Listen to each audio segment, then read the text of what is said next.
नमस्कार। दोपहर समाचार में आपका स्वागत है।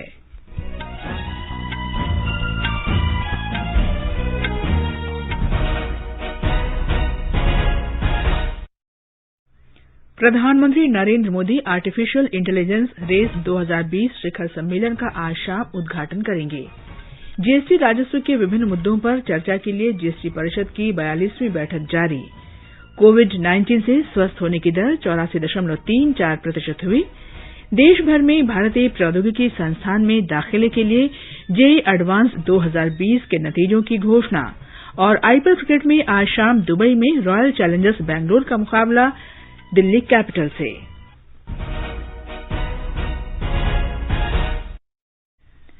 दोपहर समाचार में मैं हूं कनकलता और मेरे साथ हैं मेरे सहयोगी आनंद श्रीवास्तव। महात्मा गांधी की 150वीं जयंती के अवसर पर बुलेटिन की शुरुआत हमारी विशेष श्रृंखला बापू की बात से। महात्मा गांधी ने कहा था कि लोगों को अपनी बुराइयों को छोड़कर अच्छाइयों को अपनाना चाहिए। मैं अहिंसा का पुजारी हूँ। मेरे पास तो एक बड़ा धर्म पड़ा है कि सब आदमी को गुणग्राही बनना चाहिए। वो मेरा धर्म नहीं है, तुलसीदास ने हमको सिखाया। उसने कहा है कि जड़ चेतन गुण लो समय विश्व की न किरदार। तो ईश्वर ने जड़ और चेतन सब तब से हमारे क्या करना, तो कहते हैं कि जो सच्चा आदमी है उसके लिए तो यही है कि जैसे हंस वो पानी को छोड़ देता है और उसमें जो चीज भरी है दूध में से मलाई देती है उसको ले लेता है, इसी तरह से हमारे जो मलाई है, मनुष्य के गुण है, उसको मलाई की उपमा दी है, वो ले लेना, बाकी अवगुण है वो छोड़ देना।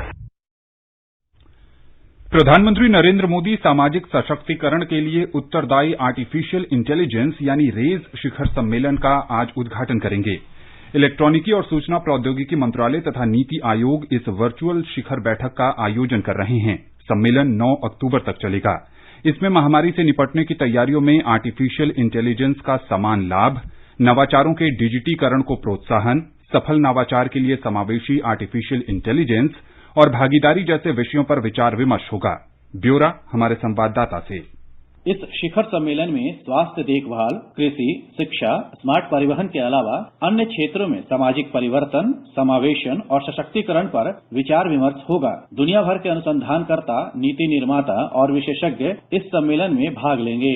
सम्मेलन के दौरान आर्टिफिशियल इंटेलिजेंस और इससे संबंधित क्षेत्रों में काम करने वाले कुछ रोचक स्टार्टअप के बारे में भी प्रस्तुति दी जाएगी। स्टार्टअप के लिए दुनिया के तीसरे सबसे बेहतर इकोसिस्टम, आईआईटी समेत विश्व स्तरीय विज्ञान एवं तकनीकी संस्थानों और हर साल लाखों की संख्या में तकनीकी शिक्षा प्राप्त करने वाले स्नातकों की बदौलत भारत आर्टिफिशियल इंटेलिजेंस को विकसित करने में, विश्व की अगुवाई करने में पूरी तरह सक्षम है।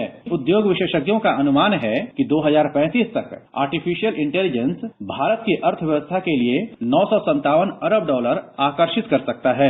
दीपेंद्र कुमार, आकाशवाणी समाचार, दिल्ली। प्रधानमंत्री ने कहा है कि वे रेज शिखर बैठक 2020 को संबोधित करने के लिए उत्सुक हैं। एक ट्वीट में श्री मोदी ने कहा कि यह शिखर सम्मेलन इस क्षेत्र में काम कर रहे लोगों को एक मंच पर लाएगा और आर्टिफिशियल इंटेलिजेंस के विभिन्न पहलुओं पर वैश्विक रूप से चर्चा हो सकेगी। जीएसटी राजस्व के विभिन्न मुद्दों पर चर्चा के लिए जीएसटी परिषद की 42वीं बैठक इस समय नई दिल्ली में चल रही है। वित्त मंत्री निर्मला सीतारामन वीडियो कॉन्फ्रेंस के जरिए बैठक की अध्यक्षता कर रही हैं। वित्त राज्य मंत्री अनुराग ठाकुर और राज्यों तथा केंद्र शासित प्रदेशों के वित्त मंत्री भी इसमें भाग ले रहे हैं। जीएसटी परिषद की पिछली बैठक में केंद्र ने राज्यों को मौजूदा वित्त वर्ष में जीएसटी राजस्व घाटे की भरपाई के लिए 2 उधारी विकल्प दिए थे। इनके अनुरूप राज्य या तो रिजर्व बैंक से विशेष व्यवस्था के तहत 97,000 करोड़ रुपए का ऋण ले सकते हैं या बाजार से 2,35,000 करोड़ रुपए उधार ले सकते हैं। वित्त मंत्रालय के सूत्रों ने बताया कि 21 राज्यों ने जीएसटी राजस्व घाटे की भरपाई के लिए रिजर्व बैंक से 97,000 करोड़ रुपए उधार लेने का विकल्प चुना है। गृह राज्य मंत्री जी किशन रेड्डी ने कहा है कि कृषि कानूनों से किसानों की आय बढ़ाने में सहायता मिलेगी। उन्होंने कहा कि विपक्षी दल अनावश्यक रूप से इन कानूनों के खिलाफ झूठा प्रचार कर रहे हैं। हैदराबाद में संवाददाताओं से बातचीत में श्री रेड्डी ने कहा कि कोई भी असली किसान इन कानूनों का विरोध नहीं कर रहा है।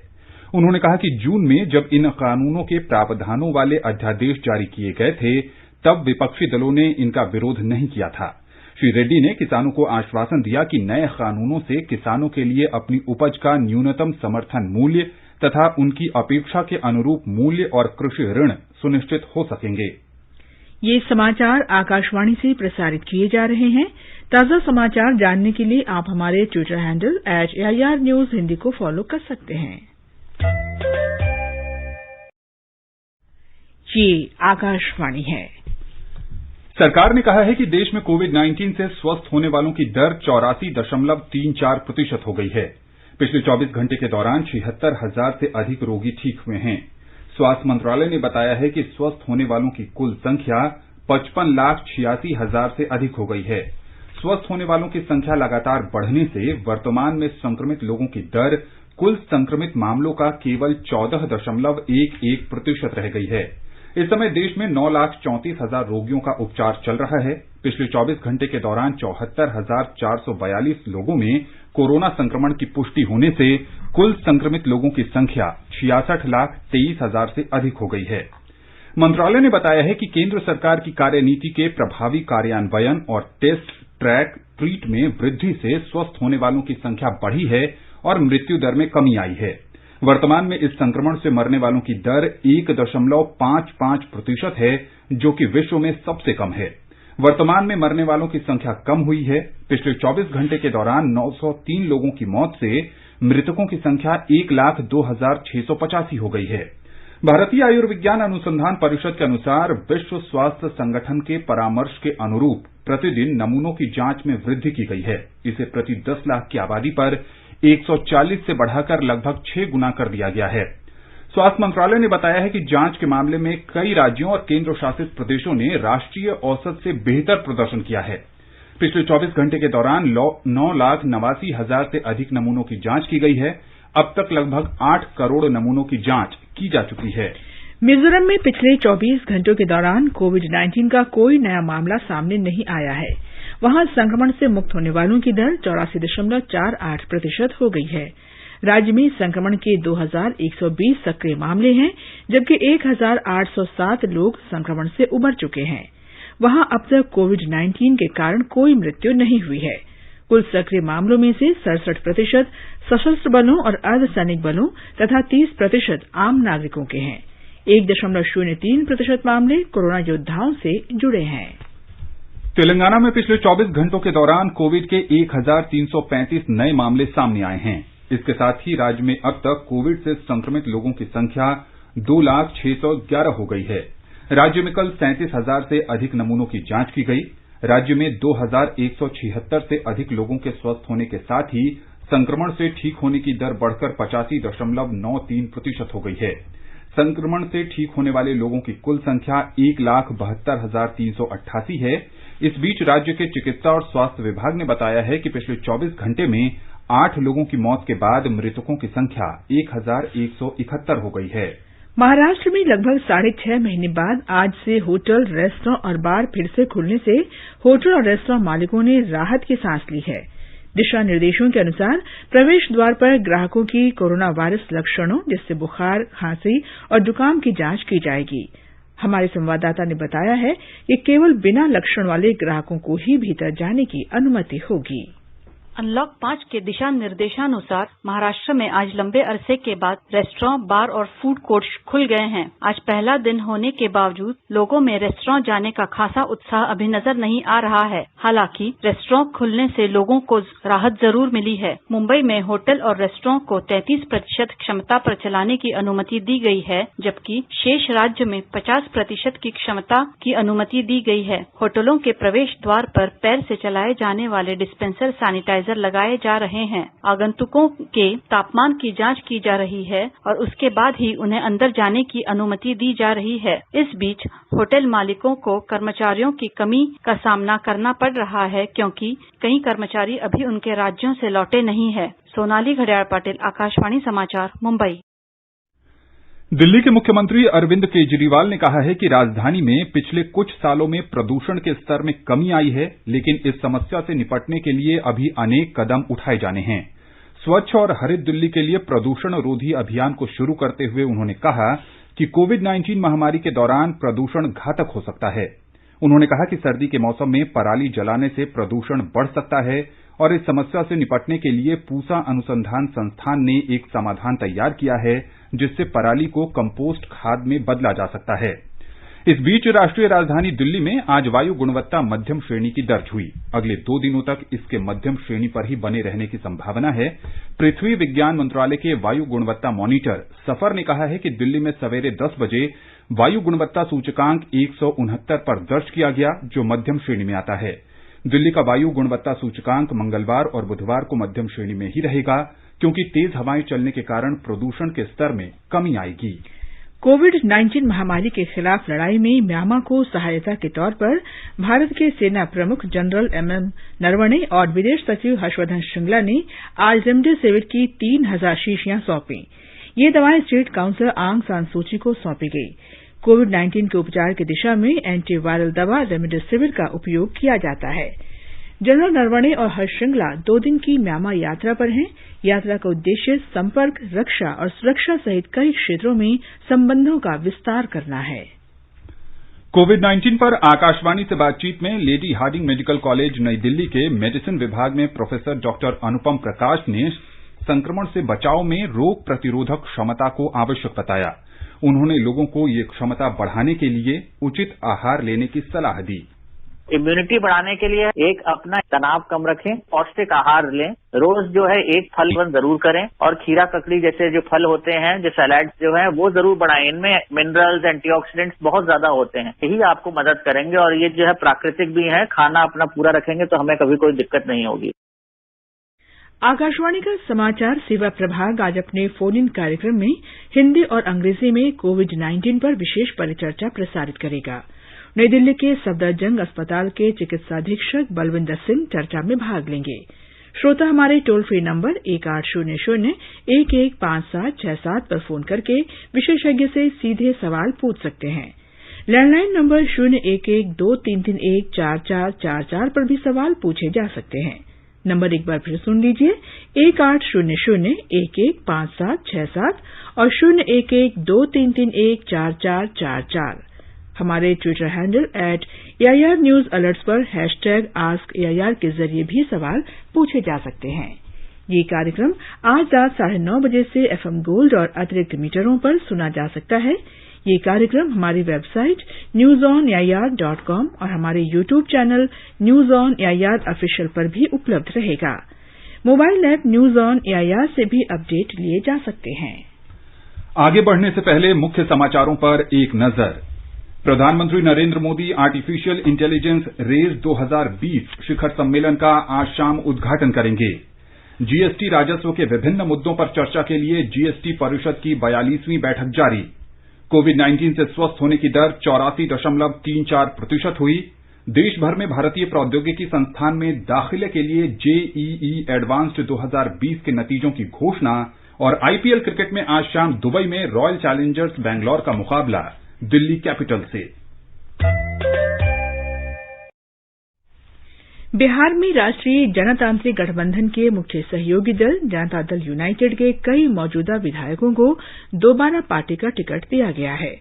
हालांकि सीट साझा करने की औपचारिक घोषणा एनडीए द्वारा अभी की जानी बाकी है, लेकिन विधानसभा चुनाव के पहले चरण को देखते हुए दोनों ही दलों ने अपने उम्मीदवारों को उनके चयन और संबंधित विधानसभा सीटों के बारे में सूचना दे दी है। पहले चरण के मतदान के लिए राज्य के 16 जिलों के 71 विधानसभा क्षेत्रों में 28 अक्टूबर को मतदान होना है। नामांकन की अंतिम तिथि 8 अक्टूबर है। राष्ट्रीय जनतांत्रिक गठबंधन औपचारिक रूप से सीट बंटवारे के फॉर्मूले और उन पर उम्मीदवारों के नामों की घोषणा आज बाद में करेगा। दूसरी ओर राष्ट्रीय जनता दल और कांग्रेस ने भी अपने उम्मीदवारों को टिकट आवंटित करने शुरू कर दिए हैं। ब्यौरा हमारे संवाददाता से।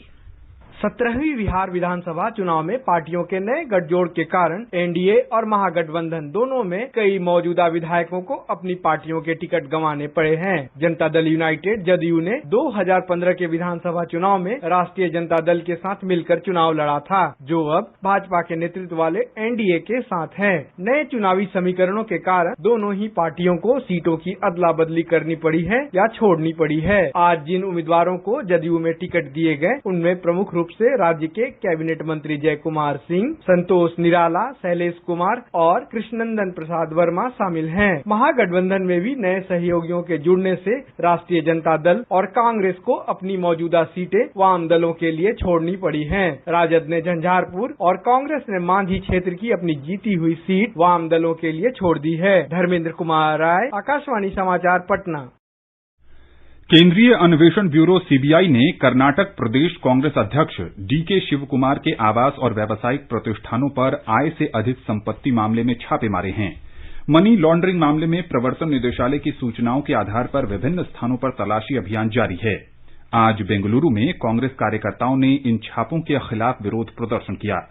विपक्ष के नेता सिद्धारमैया ने इन छापों को चुनाव के दौरान कांग्रेस को कमजोर करने के लिए राजनीतिक बदले की भावना से की गई कार्रवाई बताया है। आरोपों पर पलटवार करते हुए राज्य के चिकित्सा शिक्षा मंत्री डॉक्टर के सुधाकर ने कहा है कि छापे सभी कांग्रेस नेताओं के खिलाफ नहीं हैं। उन्होंने कहा कि ये छापे भ्रष्टाचार के आरोपों का सामना कर रहे डीके शिवकुमार के खिलाफ हैं।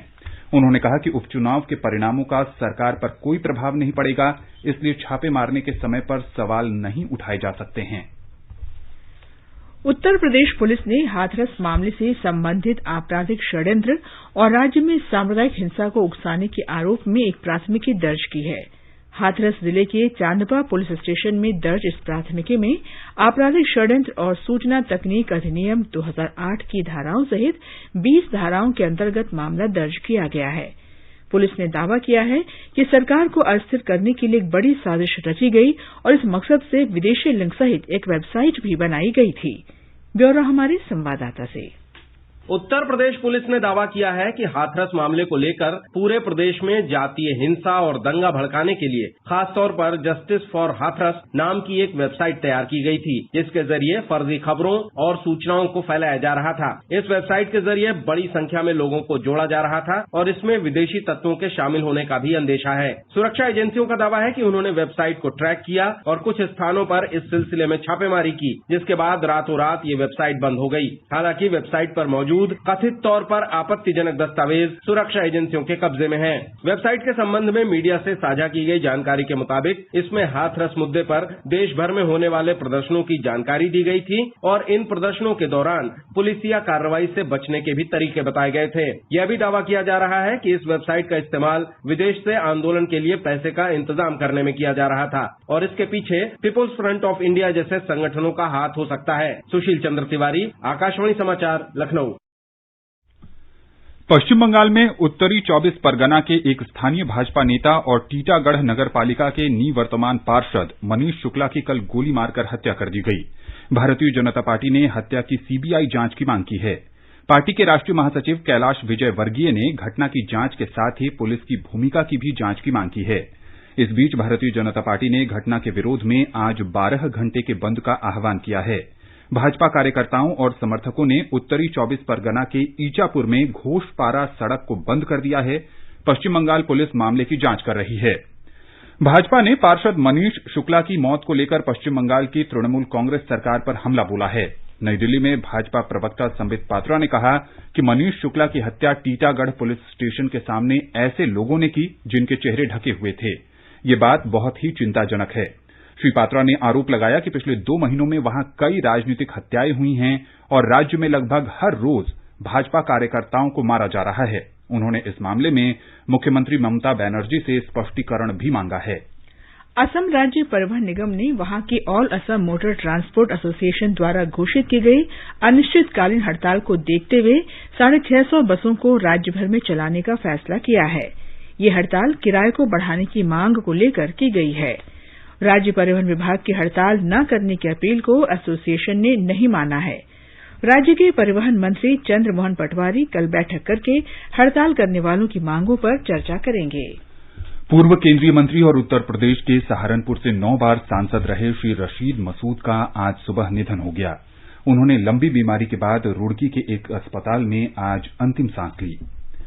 ये समाचार हमारी वेबसाइट newsonair.com/hindi और हमारे mobile app news on AIR पर भी उपलब्ध हैं। दोपहर समाचार में आपका फिर स्वागत है। दिल्ली के भारतीय प्रौद्योगिकी संस्थान ने जेईई एडवांस्ड 2020 के नतीजों की घोषणा कर दी है। नतीजे वेबसाइट result.jeeadv.ac.in पर देखे जा सकते हैं। शिक्षा मंत्री रमेश पोखरियाल निशंक ने परीक्षा के सफल आयोजन और समय पर परिणाम की घोषणा के लिए संस्थान को बधाई दी है। उन्होंने अपने कई ट्वीट में अपनी अपेक्षा के अनुरूप रैंक पाने वाले सभी विद्यार्थियों को भी बधाई दी और उनसे आग्रह किया है कि वे भविष्य में आत्मनिर्भर भारत के लिए काम करें। श्री निशंक ने कहा कि अपनी आकांक्षा के अनुरूप रैंक नहीं पाने वाले विद्यार्थियों के लिए भी कई अवसर उपलब्ध हैं। उन्होंने कहा कि विद्यार्थियों को ये याद रखना चाहिए कि केवल कोई परीक्षा ही उन्हें परिभाषित नहीं कर सकती। जेईई एडवांस्ड 2020 के लिए कुल 43,204 उम्मीदवार सफल हुए थे। इनमें 6,707 लड़कियां थीं। इसके 2 प्रश्न पत्रों के लिए 1,50,838 उम्मीदवारों ने परीक्षा दी थी। आईआईटी बॉम्बे जोन के चिराग फलोर एडवांस्ड जेईई परीक्षा 2020 में सामान्य रैंक सूची में शीर्ष पर रहे हैं। पुणे के निवासी चिराग ने 396 में से 352 अंक प्राप्त किए हैं। सूची के शीर्ष 100 उम्मीदवारों में 24 मुंबई डिवीजन से हैं। इस डिवीजन के आर महेंद्र राज दूसरे और वेदांग आसगांवकर तीसरे स्थान पर रहे।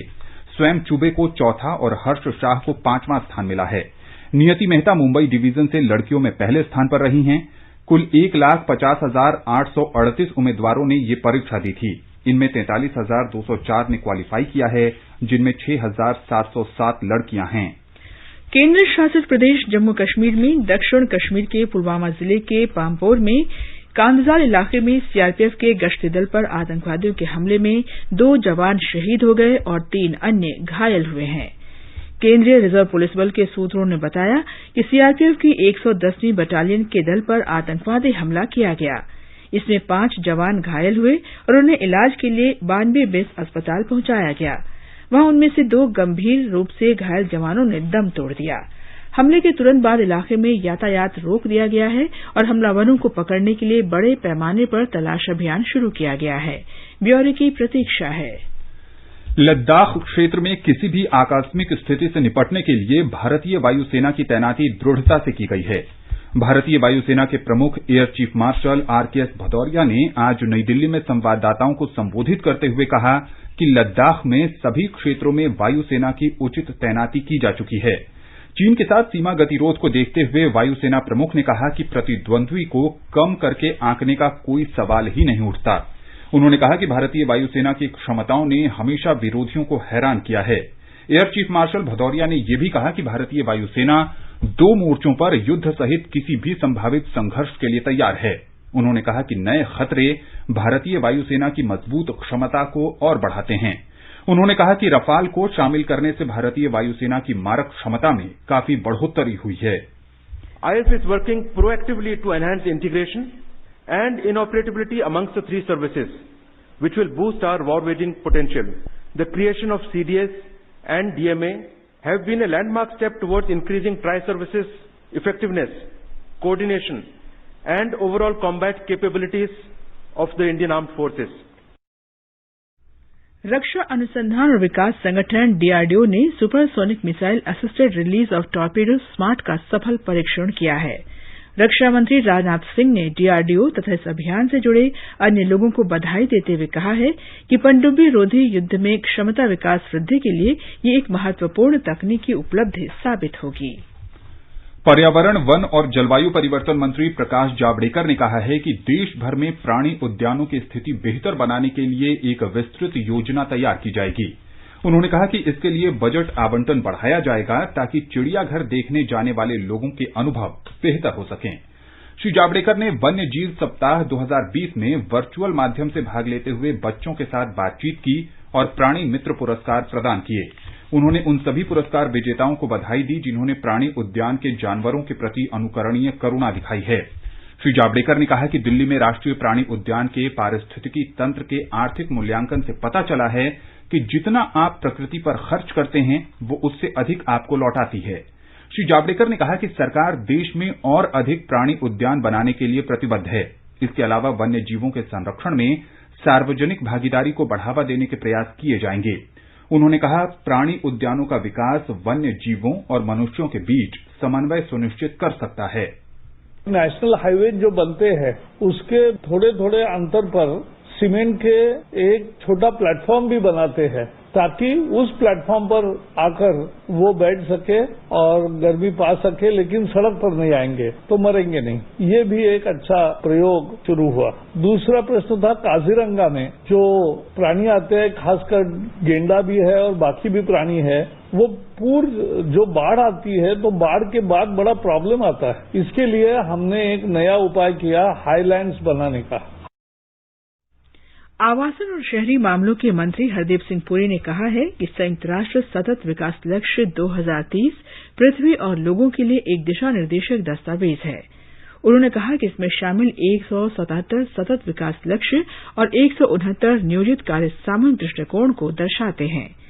आज विश्व आवासन दिवस पर नई दिल्ली में आयोजित वेबिनार को संबोधित करते हुए श्री पुरी ने कहा कि बड़े पैमाने पर प्रवासन एक बड़ी चुनौती है। उन्होंने कहा कि सरकार ने कम किराए पर आवास की सुविधा उपलब्ध कराने की योजना बनाई है। श्री पुरी ने स्वच्छ भारत मिशन की उपलब्धियों का उल्लेख करते हुए कहा कि पारिवारिक और सामुदायिक शौचालयों के निर्माण का लक्ष्य न केवल पूरा किया गया है, बल्कि 2 अक्टूबर 2019 तक इससे भी अधिक शौचालयों का निर्माण किया जा चुका है। आईपीएल क्रिकेट में आज दुबई में रॉयल चैलेंजर्स बैंगलोर का मुकाबला दिल्ली कैपिटल से होगा। कल रात दुबई में चेन्नई सुपर किंग्स ने किंग्स 11 पंजाब को 10 विकेट से हरा दिया। पोलैंड की Iga Swiatek French Open tennis tournament के महिला सिंगल्स क्वार्टर फाइनल में पहुंच गई हैं। क्वार्टर फाइनल में स्वाइटेक का मुकाबला इटली की मार्टिना ट्रेविसन से होगा। महिला वर्ग में ही यूक्रेन की एलिना स्वितोलिना फ्रांस की कैरोलिन गार्सिया को 6-1, 6-3 से हराकर क्वार्टर फाइनल में पहुंच गई हैं। क्वार्टर फाइनल में स्वितोलिना का सामना अर्जेंटीना की नादिया पोदोरोस्का से होगा। पुरुष सिंगल्स में 12 बार के फ्रेंच ओपन विजेता स्पेन के राफेल नडाल भी क्वार्टर फाइनल में पहुंच गए हैं। और अब एक नजर आज के मौसम पर। केंद्र शासित प्रदेश जम्मू कश्मीर में आज जम्मू का न्यूनतम तापमान 17 डिग्री सेल्सियस रहा। अधिकतम तापमान 35 डिग्री सेल्सियस तक जा सकता है। आमतौर पर आसमान यहां साफ रहेगा। श्रीनगर में भी आसमान साफ रहेगा। न्यूनतम तापमान 6 डिग्री सेल्सियस और अधिकतम 27 डिग्री सेल्सियस के बीच रहने की उम्मीद है। लेह में आसमान साफ रहने की उम्मीद है। न्यूनतम तापमान 2 डिग्री सेल्सियस रिकॉर्ड किया गया। यहां अधिकतम 21 डिग्री सेल्सियस तक तापमान जा सकता है। गिलगित में आसमान आमतौर पर साफ रहेगा, लेकिन दोपहर या शाम तक आंशिक रूप से बादल छा सकते हैं। यहां तापमान 7 और 30 डिग्री सेल्सियस के बीच रहेगा। मुजफ्फराबाद में आसमान साफ रहेगा। न्यूनतम तापमान 13 डिग्री सेल्सियस दर्ज किया गया। अधिकतम 34 डिग्री सेल्सियस तक पहुंच सकता है। दिल्ली में आसमान साफ रहेगा। न्यूनतम तापमान 21 डिग्री सेल्सियस रहा। अधिकतम 35 डिग्री सेल्सियस रहने के आसार हैं। मुंबई में आंशिक रूप से बादल छाए रहेंगे। हल्की बारिश भी हो सकती है। चेन्नई में बादल छाए रहेंगे और यहां भी हल्की बारिश हो सकती है।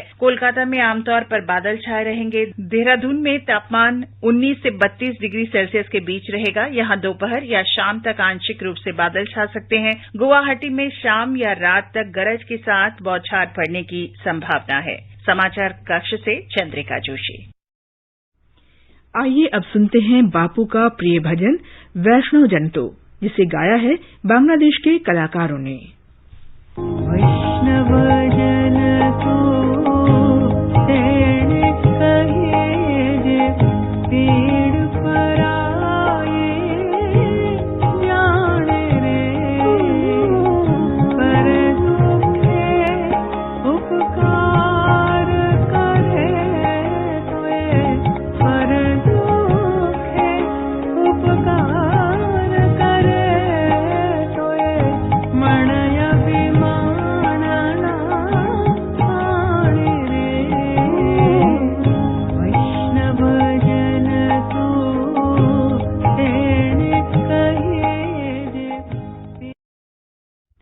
अंत में मुख्य समाचार एक बार फिर। प्रधानमंत्री Narendra Modi artificial intelligence RAISE 2020 शिखर सम्मेलन का आज शाम उद्घाटन करेंगे। जीएसटी राजस्व के विभिन्न मुद्दों पर चर्चा के लिए जीएसटी परिषद की 42वीं बैठक जारी।